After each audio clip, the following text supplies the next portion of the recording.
Welcome students. तो कैसे हैं आप सभी अच्छे होंगे। तो इस वीडियो में देखते हैं चैप्टर 7 इंटीग्रेशन यानी कि इंटीग्रल्स एक्सरसाइज 7.1 का इंट्रोडक्शन। एक्सरसाइज 7.1 करने से पहले इंट्रोडक्शन देखना बहुत ही जरूरी है। इस इंट्रोडक्शन में मैं आपको बताऊंगा कि इंटीग्रेशन चीज क्या है। ठीक है, जैसे जैसे एक्सरसाइज आती जाएंगी उसके साथ मैं इंट्रोडक्शन करवाता जाऊंगा, उसकी टेंशन नहीं लेनी है। इस एक्सरसाइज में मेन इंट्रोडक्शन देख लेते हैं इस चैप्टर को शुरू करने से पहले। तो अगर आपने डेरिवेटिव यानी कि डिफरेंशिएशन नहीं किया है तो पहले उसको करें, क्योंकि उसके बिना ये चैप्टर नहीं हो सकता। क्यों नहीं हो सकता? क्योंकि डिफरेंशिएशन का अपोजिट ही हमारे पास इंटीग्रेशन होता है।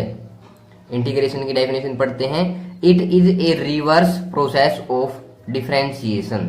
देखो स्टार्टिंग में ही आ गई ये line, it is A reverse process of differentiation. जैसे एक एग्जांपल लेता हूं मैं, हम करते थे डिफरेंशिएशन जैसे D by D x of x square, वो होता है हमारे पास 2x। ठीक है, ये हो गया हमारे पास डिफरेंशिएशन एक्स स्क्वेयर का। अगर मैं 2x का इंटीग्रेशन करूंगा ना तो मेरे पास यही आएगा, इसलिए इसको रिवर्स प्रोसेस बोला जाता है, एंटी डेरिवेटिव भी बोल देते हैं इसको। ठीक, देखो जैसे मैं, ये हमारे पास सिंबल होता है इंटीग्रेशन का, symbol of integration, symbol of integration. जैसे यहाँ पर मैं 2x का इंटीग्रेशन कर रहा हूँ, 2 और x, 2 कांस्टेंट है, 2 बाहर आ जाएगा, तो 2 बाहर आ गया। ये हमारे पास एक प्रॉपर्टी होती है, आगे बताऊंगा मैं, एक बार इसको थोड़ा सा समझो, मैं सब कुछ बताऊंगा। x की पावर 1 है, पावर में 1 जोड़ते हैं और नीचे भी जो हमारे पास जोड़े के बाद जो पावर होती है वो नीचे आती है, यानी कि x की पावर 2 और नीचे भी 2। इस 2 से ये 2 कैंसिल हो गया, आ गया ना एक्स स्क्वायर के equal with respect to x किया है। अब ये चीज कैसे आई इसकी चिंता मत करो, बस मैंने आपको ये बताया है कि ये रिवर्स प्रोसेस होता है डिफरेंशिएशन का। जो चीज हमारे पास डिफरेंशिएशन करके रिजल्ट देती है, अगर मैं उसका इंटीग्रेशन कर देता हूं, वो हमारे पास रिजल्ट उल्टा क्या देती है, जो डिफरेंशिएशन जिस फंक्शन का हमने किया था। ठीक है, अब ये बात मैं आपको बताऊंगा, आगे फॉर्मूले होते हैं बहुत सारे, उनकी हेल्प से ये चीज हुई है। तो सबसे पहले पढ़ते हैं इसकी दूसरी definition, integration is a method of adding और summing up the parts to find the whole. जैसे डिफरेंशिएशन क्या होता था, फंक्शन होता था और उसको बहुत सारे टुकड़ों में तोड़ देते थे, 1 2 3, जैसे 1 ये हो गया, 2 ये हो गया, 3 ये हो गया, फिर उनको जोड़कर जो हमारे पास फंक्शन देता है रिजल्ट एफ ऑफ एक्स, उसको मैं क्या बोलूंगा, इंटीग्रेशन बोलूंगा। ये हमारे पास डिफरेंशिएशन था, ठीक है, और ये इंटीग्रेशन हो गया। क्लियर? ये कह रहा है सेकंड डेफिनेशन में। अब थर्ड डेफिनेशन पे आते हैं। थर्ड डेफिनेशन है, it is the process of finding the anti derivative of a function. ये बात मैंने आपको बता दी, एंटी डेरिवेटिव वाली क्या है। इंटीग्रल्स को हम एंटी डेरिवेटिव भी बोल देते हैं। अब आगे चलते हैं, the integration is also called the anti differentiation. ठीक, ये बात मैंने आपको बता दी। अब एक एग्जाम्पल लेता हूं मैं, वहां से आपको अच्छे से समझ में आ जाएगा। देखो भाई, डिफरेंशिएशन, डिफरेंशिएशन तो आपका आता ही है, D by D x of sine x. Sine x का डिफरेंशिएशन होता है कोस एक्स, फॉर्मूला याद होगा।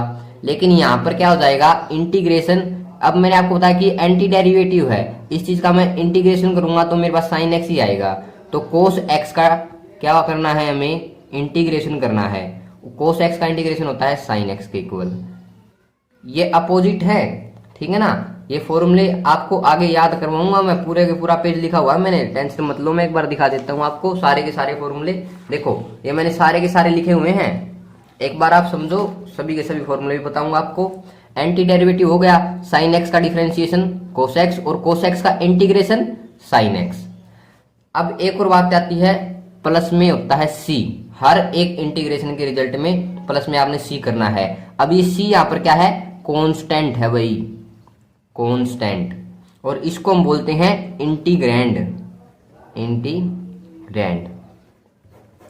ठीक है, एक्स की वेरिएबल में है ये, तो इसको इंटीग्रैंड बोलते हैं और इसको बोलते हैं कांस्टेंट।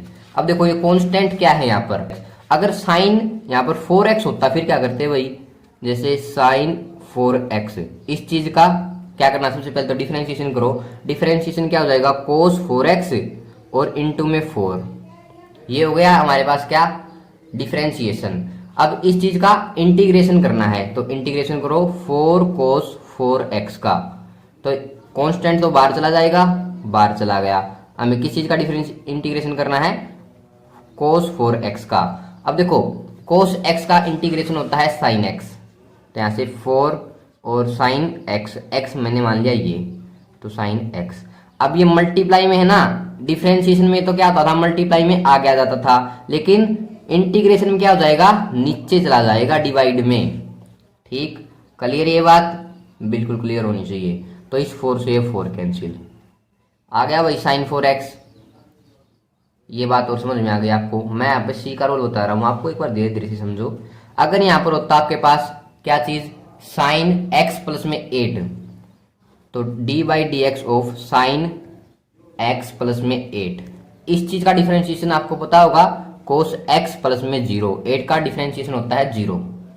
ठीक है, अब इस चीज का इंटीग्रेशन, अब इस चीज का इंटीग्रेशन भी करना है मुझे, तो इंटीग्रेशन करता हूं मैं कोस x का, कोस x का इंटीग्रेशन साइन x। ठीक है, मैंने आपको बताया कि इंटीग्रेशन का जो रिजल्ट आता है उसके साथ में हमेशा प्लस में c लगाते हैं, तो यहां पर लगाएंगे प्लस में c। अब ये c इस 8 के लिए लगता है, ठीक है ना। मैंने आपको बताया था कि एंटी डेरिवेटिव होता है, डिफरेंशिएशन जिस चीज का इंटीग्रेशन देगा, इंटीग्रेशन उस चीज का डिफरेंशिएशन देगा। ठीक है, क्लियर। देखो यहाँ पर इस 8 के लिए ये सी लगता है, क्योंकि हमें पता नहीं होता कांस्टेंट के लिए क्या रखें, तो समझ में आया इस सी का रोल। ठीक है, क्लियर ये बात। अब मैंने आपको यहाँ पर 2-4 बातें बताई हैं, बस थोड़ा बहुत डिफरेंशिएशन से इंटीग्रेशन को रिलेट करवाया है, और एक सी वाली बात बताई है, सी यहाँ पर कांस्टेंट होता है। और दूसरी चीज यहाँ पर एंटी डेरिवेटिव वाली बात बताई है मैंने कि इंटीग्रेशन अपोजिट प्रोसेस है डिफरेंशिएशन का। अगर डिफरेंशिएशन बोलता है कि मैं ऐसे जाऊंगा, तो इंटीग्रेशन बोलता है मैं ऐसे जाऊंगा। भाई मैं तेरा विरोधी हूं। ठीक है, क्लियर। अब आगे चलते हैं। अब हमारे पास टाइप्स आते हैं इंटीग्रेशन के। इंटीग्रेशन होता है 2 प्रकार का, इनडेफिनेट और डेफिनेट। ठीक है, ये और पढ़ लेते हैं, नेक्स्ट पेज पे देखिए। तो यहां पर देखो टाइप्स ऑफ इंटीग्रेशन, सबसे पहले डेफिनेट और दूसरा इनडेफिनेट। डेफिनेट में क्या होता है, an integral that contains the upper and lower limits then it is a definite integral. जैसे मैंने यहाँ पर ये एग्जांपल दे रखा है, और बताऊंगा मैं, टेंशन मत लो डेफिनेट के बारे में। अगर ये डेफिनेशन समझ में नहीं आती तो अगली आपको डेफिनेटली समझ में आने वाली है। अगर आपके पास, तो देखो भाई ये है आपके पास एक ग्राफ, और हमें बताना है ये एरिया, तो कैसे बताओगे, ये एरिया फाइंड करने का जो वे है ना, उसको हम बोलते हैं इंटीग्रेशन, और इंटीग्रेशन में भी डेफिनेट इंटीग्रेशन। ऐसी प्रॉब्लम्स को सोल्व करने के लिए area under curved, area under curved. ठीक है, क्लियर। ये डेफिनेशन अगर समझ में नहीं तो इससे समझो कि एरिया अंडर कर्व निकालने के लिए डेफिनेट इंटीग्रल बोला जाता है।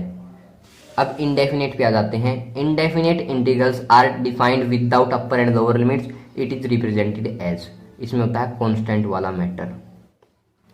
और मैं बता रहा हूं इसकी एक और डेफिनेशन, जब आपके पास क्या हो, डेरिवेटिव गिवन हो और बोले कि इस प्रॉब्लम को फाइंड करो, फंक्शन का डेरिवेटिव गिवन हो और उस प्रॉब्लम को फाइंड करो, तो वहां पर होता है हमारे पास इनडेफिनेट। क्लियर। जैसे एग्जांपल दे रहा हूं मैं, एक्स स्क्वायर dx, इस चीज का इंटीग्रेशन फाइंड करो, तो पावर में 1 जुड़ती है और जो पावर होती है वो नीचे आ जाती है, तो इस चीज का डिफरेंशिएशन आ जाएगा x³ + 3 + c। ये हमारे पास एक फॉर्मूला होता है, फॉर्मूले आपको आगे करवाऊंगा। पावर जुड़ती है, पावर जुड़ के जो रिजल्ट आता है वो नीचे भी आता है। ठीक है, where c is any constant and the function f of x is called integrand. मैंने आपको बताया था पीछे इंटीग्रैंड क्या होता है। क्लियर। डेफिनेट और इनडेफिनेट जैसे जैसे आप एक्सरसाइज करोगे ये बहुत आगे आएंगे, वहां से और आपको अच्छे समझ में आ जाएगा। अब मैन इंट्रोडक्शन कर रहे हैं हम इस वीडियो में। ठीक है, थोड़ा बहुत बस माइंड में घुसाओ, क्वेश्चन आपको पूरा घुसा देंगे माइंड में क्या चीज है इंटीग्रेशन। तो यहाँ पर टाइप्स हो गई। अब 1-2 बातें और हैं जो मैं आपको बताना चाहता हूँ, उनको और समझिए। एक तो बात है कि हमारे पास डेली लाइफ में इंटीग्रेशन का यूज क्या होता है। ठीक है, डेली लाइफ में जैसे आपको पता है कि हम बहुत बड़ा एरिया निकालना हो ना हमें, तो उस चीज में इंटीग्रेशन का यूज करते हैं।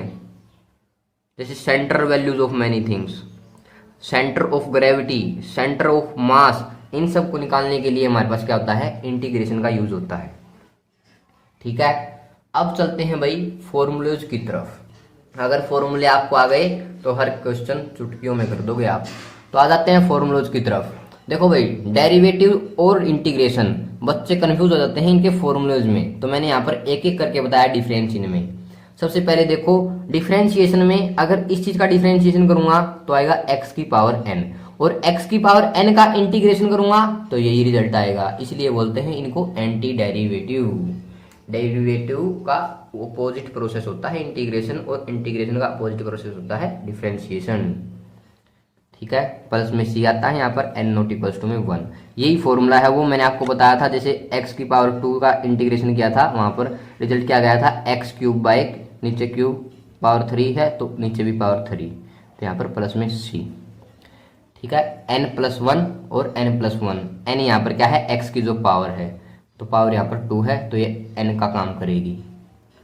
ये फॉर्मूला मेन है, इंपॉर्टेंट है। ठीक है, d/dx ऑफ x 1 होता था हमारे पास, लेकिन यहाँ पर 1 का इंटीग्रेशन हो जाएगा x प्लस में c। साइन x का होता था कोस x डिफरेंशिएशन, यहाँ पर कोस x का क्या हो जाएगा, साइन x हो जाएगा। हर चीज उल्टी ले रखी है, हर चीज। तो ये फॉर्मूले हैं, आपको दिख रहे होंगे, 1 बाय 1 आप नोट कर सकते हो। तो यहाँ पर मैं आपको सभी के सभी फॉर्मूले दिखा देता हूँ। एक एक फॉर्मूला करवा लूंगा तो बहुत टाइम लग जाएगा, आप क्वेश्चन जैसे करोगे आपको और अच्छे से समझ में आ जाएंगे। इस वीडियो में देखते हैं बस इंपॉर्टेंट सी बातें जो जरूरी है एक्सरसाइज करने से पहले। सभी के सभी ये इनवर्स वाले आ गए। 5 प्रकार के आपके पास फंक्शन होते हैं, आई लेट,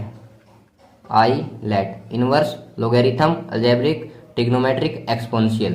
पांचों के फॉर्मूले यहाँ पर मैंने ले रखे हैं, तो आप देख सकते हो। ट्रिग्नोमेट्रिक भी आ चुकी, इनवर्स भी आ चुके, और आगे भी होंगे 2-4।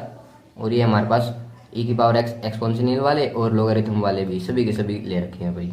e की पावर x का डिफरेंशिएशन और इंटीग्रेशन सेम होता है, प्लस में सी, तो हर एक इंटीग्रेशन में लगेगा ही। क्लियर। अब देखो भाई, प्रॉपर्टीज ऑफ इंटीग्रेशन। अगर आपके पास 2 फंक्शन है और दोनों सम में है तो अलग अलग करके लिख सकते हैं। पहली प्रॉपर्टी यही है। जैसे यहाँ पर कोई भी फंक्शन आप मान लो, 2 फंक्शन हो गए ना, उनको सम में लेना है। ठीक है, जैसे यहाँ पर मैं मान रहा हूँ इंटीग्रेशन है साइन x प्लस में कोस x, तो अलग अलग करके लेंगे, साइन x प्लस में कोस x। बस ये है पहली प्रॉपर्टी। दूसरी प्रॉपर्टी में यहाँ बीच में साइन माइनस आ जाएगा और कुछ नहीं है। तीसरी प्रॉपर्टी में कांस्टेंट आगे आ जाता है, मैंने आपको पहले ही बताया था कांस्टेंट आगे आ जाएगा। जैसे यहाँ पर 8 साइन x हो तो 8 आगे चला जाएगा। क्लियर। फोर्थ प्रॉपर्टी देखो, integration of f of x equals to में integration of g of x if integration of f of x minus में g of x equals to में 0। ये हमारे पास फोर्थ प्रॉपर्टी है। और यहाँ पर ये मैंने आपको बता ही दिए थे important integration rules, power rule, sum rule, different rule, multiplication bye constant और प्रोडक्ट रूल। ये 5 के 5 रूल आप क्वेश्चंस में करोगे अच्छे से। तो ये था भाई इस एक्सरसाइज का इंट्रोडक्शन। ठीक है, इस इंट्रोडक्शन को जरूर करें ताकि आपको आगे क्वेश्चंस करने में कोई डिफिकल्टी न आए। तो मिलते हैं एक्सरसाइज के क्वेश्चंस के साथ अगली वीडियो में। तब तक के लिए चैनल को सब्सक्राइब कर दें, वीडियो को लाइक कर दें और फॉर्मूलोज को रिवाइज कर लें भाई। सबसे मेन काम है फॉर्मूलोज को रिवाइज करना, तभी आप आगे जाके क्वेश्चंस को कर पाओगे अगर फॉर्मूले आपको आते हैं तो। Okay, thanks for watching.